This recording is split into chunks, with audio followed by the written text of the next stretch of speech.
નમસ્કાર મિત્રો, આજે રાજ્યમાં ક્યાં ક્યાં વરસાદની આગાહી છે અને રાજ્યમાં વરસાદી સિસ્ટમ શું કહે છે તેના વિશે વાત કરીએ તો રાજ્યમાં જુદા જુદા જિલ્લાઓમાં થોડા દિવસ ભારે વરસાદ ખાબક્યા બાદ હવે વરસાદનું જોર ઘટ્યું છે।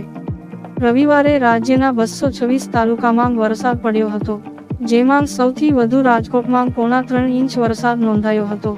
ગુજરાત પર અસર કરતી લો પ્રેશર સિસ્ટમ હવે નબળી પડી છે અને એ સિસ્ટમ સાયક્લોનિક સર્ક્યુલેશનમાં પરિવર્તિત થઈ છે।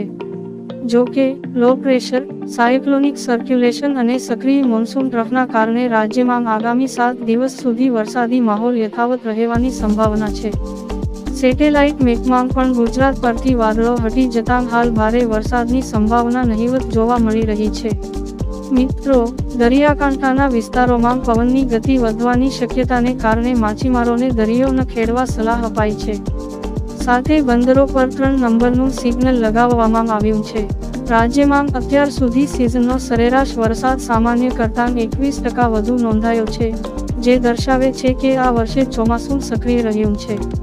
આજની વાત કરીએ તો મિત્રો, આજે બનાસકાંઠા, વાવ-થરાદ, પાટણ, મહેસાણા, સાબરકાંઠા અને અરવલ્લી જિલ્લામાં વરસાદ પડી શકે છે।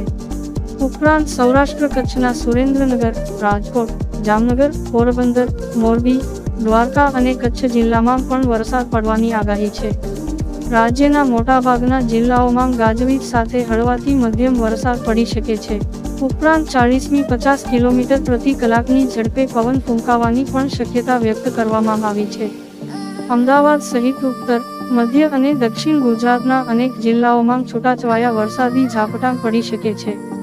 અમદાવાદમાં સામાન્ય રીતે વાદળછાયું વાતાવરણ અને 1 થી 2 વરસાદી ઝાપટાં પડવાની શક્યતા વ્યક્ત કરવામાં આવી છે।